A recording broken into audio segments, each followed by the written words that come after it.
जय श्री हरि विष्णु, जय माँ लक्ष्मी। सनातन धर्म में सभी तिथि का विशेष महत्व है। इसी प्रकार हर महीने के कृष्ण और शुक्ल पक्ष की एकादशी तिथि पर व्रत किया जाता है। इस तिथि पर जगत के पालनहार भगवान विष्णु और माँ लक्ष्मी की पूजा अर्चना करने का विधान है। साथ ही सुख समृद्धि में वृद्धि के लिए व्रत भी किया जाता है। वैदिक पंचांग के अनुसार वैशाख माह में वृथिनी एकादशी व्रत 24 अप्रैल को किया जाएगा और वृथिनी एकादशी के दिन अगर आप केले के पेड़ से जुड़े इस चमत्कारी और 100% सटीक और असरदार उपाय को कर लेते हैं तो आप देखेंगे कि इस चमत्कारी और असरदार उपाय से कुछ ही दिनों में आपकी सभी समस्याओं का हल संपूर्ण रूप से हो जाएगा। और इस दिन कई हजार वर्षों बाद बहुत ही दुर्लभ और दिव्य संयोग बनने जा रहा है, क्योंकि इस दिन राजयोग, अमृत सिद्धि योग और साथ ही धन, लक्ष्मी जैसे कई योग बन रहे हैं। ऐसी मान्यता है कि जो भक्त इस दिन सच्ची श्रद्धा के साथ पूजा करते हैं, उन्हें श्री हरि का पूर्ण आशीर्वाद प्राप्त होता है। ऐसा कहा जाता है कि जो साधक इस दिन का उपवास रखते हैं, उन्हें जन्मों जन्म के पापों से मुक्ति मिल जाती है। इसलिए दोस्तों, अगर आप भी भगवान विष्णु और माँ लक्ष्मी से इस दिन जो भी सच्चे दिल से मांगेंगे, वो मनोकामना आपकी जरूर पूरी होगी। वही दोस्तों, विष्णु भगवान को प्रसन्न करने के लिए इस एकादशी पर ये उपाय जरूर करना चाहिए, जो कि आपकी किस्मत बदल देगा, आपको बना देगा माला माल और धनवान। साथ ही इस एकमात्र उपाय से आपके सभी दुखों का नाश हो जाएगा। इसलिए दोस्तों, वीडियो को आखिर तक जरूर देखें। और दोस्तों, अगर आप भी अपने जीवन में भगवान श्री हरि विष्णु की कृपा पाना चाहते हैं, तो इस वीडियो को लाइक करके कमेंट में जय श्री हरि जय माँ लक्ष्मी लिखना न भूले। पंचांग के अनुसार वैशाख मास के कृष्ण पक्ष की एकादशी तिथि 23 अप्रैल को शाम 4:33 से शुरू होगी और 24 अप्रैल को दोपहर 2:32 पर पूरी होगी। उदया तिथि के अनुसार वरुथनी एकादशी 24 अप्रैल को मान्य होगी। इसी दिन वरुथिनी एकादशी का व्रत रखा जाएगा। एकादशी व्रत में पारण का विशेष महत्व है। व्रती एकादशी तिथि के दिन उपवास रखते हैं और द्वादशी तिथि को इसका पारण करते हैं। ऐसे में वरुथिनी एकादशी का पारण 25 अप्रैल को होगा। पंचांग के अनुसार वरुथिनी एकादशी के पारण का सही समय सुबह 5:46 से 8:23 के बीच होगा। पारण तिथि यानी 25 अप्रैल को सुबह 11:44 पर द्वादशी समाप्त हो जाएगी। तो आइए दोस्तों, अब बात करते हैं वरुथिनी एकादशी के दिन केले के पेड़ से जुड़े उपायों के बारे में, जो आपकी किस्मत चमका देंगे दोस्तों। केले के पौधे की पूजा से बृहस्पति देव प्रसन्न होते हैं। तो अगर आप एकादशी के दिन केले के पौधे की जड़ में चंदन की कुछ डालियां ढाल दें, जैसे चंदन के वृक्ष की डालियां, यानी चंदन की छोटी छोटी लकड़ी जो होती है, उसका भी प्रयोग कर सकते हैं। आप 9 डालियां लेकर अगर पीले धागे में बांधकर केले के पौधे में अर्पित करते हैं, वह धागे आपको तने में बांध देने होते हैं। इससे आपके जीवन में धन का आगमन होता है, व्यापार में वृद्धि होती है, आपकी आय में वृद्धि होती है। अगर आप ये उपाय करते हैं तो धन का आगमन आपके जीवन में बना रहता है। तो यह गुरुवार के दिन करना है। सुबह के समय पहले आप स्नान इत्यादि करने के बाद जल अर्पित कर दीजिए और उसके बाद 9 छोटी छोटी डालियां जो चंदन की लकड़ी की हो तो बहुत अच्छी बात है। अगर आपके पास चंदन की ढली उपलब्ध ना हो तो आप गोपी चंदन भी 9 टुकड़े 9 धागों में बांधकर टांग सकते हैं। ये आपके मन की सभी कामनाएं पूर्ण कर देता है दोस्तों। एकादशी के दिन केले की जड़ में पानी के साथ अगर हल्दी चढ़ाई जाए, जैसे थोड़ा सा जल लीजिए और उसमें थोड़ी सी हल्दी ढालिए, और यह अगर आप जड़ में अर्पित करते हैं ओम ब्रिम बृहस्पतये नमः इस मंत्र के जप के साथ, तो आपका भाग्य तेज होता है। और अगर आपका भाग्य साथ नहीं देता है, आपको नौकरी मिलने में कोई बाधा आ रही है या आपके व्यापार में तरक्की रुकी हुई है, तो आपको केले के पौधे में हल्दी वाला जल जरूर अर्पित करना चाहिए। एकादशी के दिन अगर आप ऐसा करते हैं तो बहुत ही शीघ्र आपके जीवन में परिवर्तन होता है। दोस्तों, जो लोग अपनी जिंदगी में बहुत अधिक परेशान हैं, आपका कोई भी काम नहीं बन रहा है और आप हर तरफ से परेशान हैं, घर में भी आपके परेशानी है, आप बाहर जहां काम करते हैं वहां भी आपको बहुत अधिक दिक्कतें आ रही हैं, तो आपको चाहिए कि एकादशी के दिन केले के पेड़ की जड़ में थोड़ा सा गुड़ भीगी हुई चने की दाल डालकर अर्पित कीजिए। तो जल के पात्र में आपको थोड़ा सा गुड़ ढाल देना है और उसमें ही थोड़ी सी भीगी हुई चने की दाल ढालकर बृहस्पति देव को यानी कि केले के पौधे में आपको अर्पित करना है। यह आप कुछ बृहस्पतिवार ही करेंगे तो बृहस्पति भगवान की कृपा आप पर होगी और आपके जीवन में जो भी काम आपके नहीं पूरे हो रहे थे, वह सभी काम पूरे होने लग जाते हैं।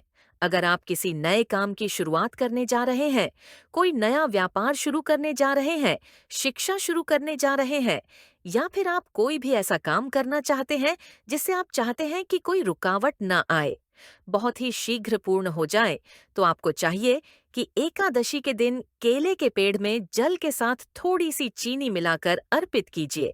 तो पात्र में ही आपको चीनी ढाल देनी है और भगवान बृहस्पति देव का मंत्र बोलते हुए वह आपको अर्पित करनी है।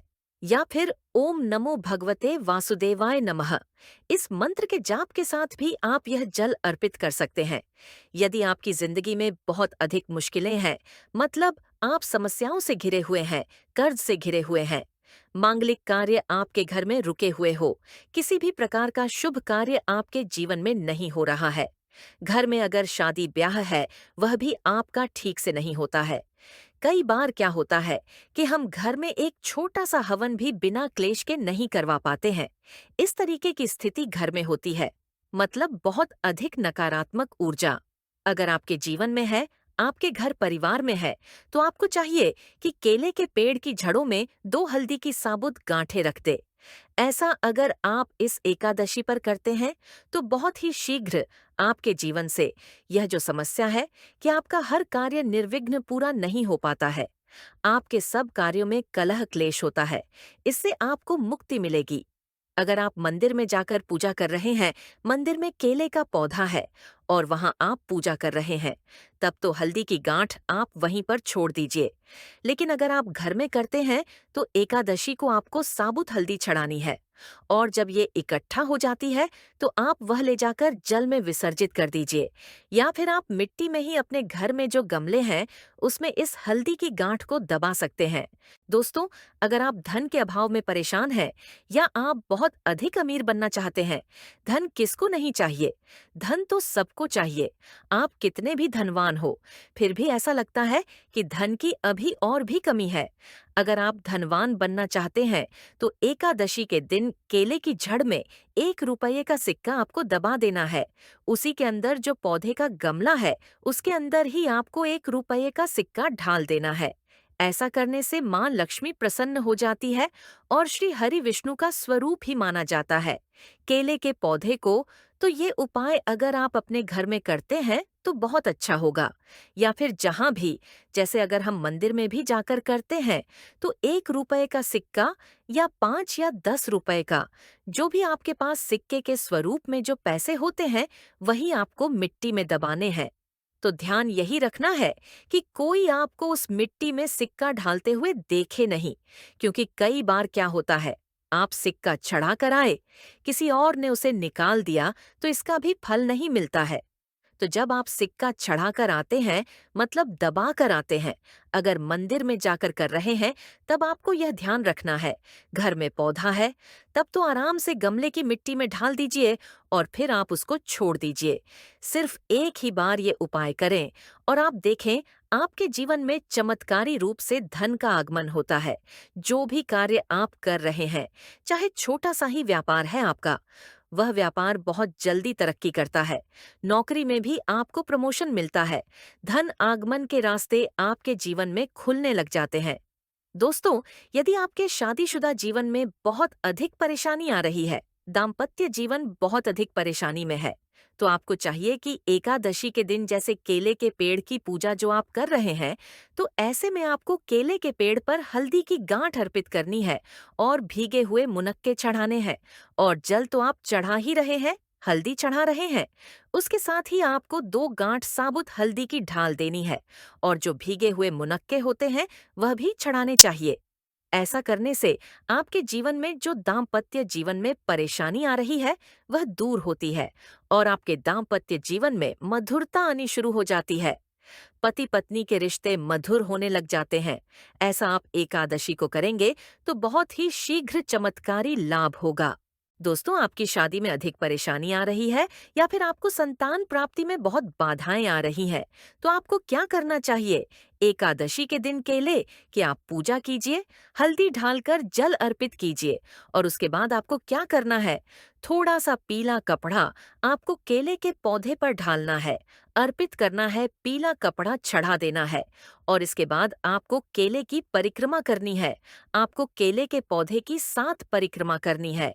मन में आपके जो भी कामना है, चाहे आप विवाह की कामना रखते हैं या फिर आपकी संतान प्राप्ति में बाधा आ रही है, तो आप भगवान बृहस्पति देव से प्रार्थना कीजिए कि आपके मन की यह कामना है बहुत ही शीघ्र पूर्ण हो, तो बहुत ही शीघ्र आपके विवाह में जो बाधाएं आती हैं वह दूर होती हैं और शीघ्र ही आपके विवाह के योग्य बनने लग जाते हैं। रिश्ता आपका जो बार बार टूट रहा है, तब आप यह उपाय करें, बहुत ही शीघ्र आपको लाभ होगा। मनचाहा वर चाहते हैं, तब भी आपको इस विधि से केले की पूजा करनी चाहिए कि पहले आपको जल में हल्दी मिलाकर अर्पित करना है, थोड़ी सी भीगी हुई चने की दाल ढाल दीजिए, मुनक्का अर्पित कीजिए और उसके बाद आपको पीला कपड़ा अर्पित करना है और 7 परिक्रमा क्लॉकवाइज करनी है। जैसे हम सीधा घूमते हैं, उसी तरीके से। इसके बाद बृहस्पति देव से प्रार्थना करेंगे तो आपके विवाह में संतान में जो भी बाधाएं आ रही हैं, बहुत ही शीघ्र दूर होती है। दोस्तों, एकादशी के दिन नहाने के बाद केले के पेड़ पर जल चढ़ाना बहुत शुभ माना जाता है और अगर आप हल्दी मिला हुआ जल अर्पित करते हैं तो इससे आपके सभी कार्यों में सफलता मिलती है। आपके सभी शुभ कार्य बनने लग जाते हैं। घर में अगर किसी भी प्रकार की धन की समस्या है, धन रुका हुआ है, धन का आगमन नहीं हो रहा है, आपके जीवन में सुख समृद्धि नहीं है, तो आपको क्या करना चाहिए? एकादशी के दिन केले के पेड़ पर चंदन की माला अर्पित करनी चाहिए।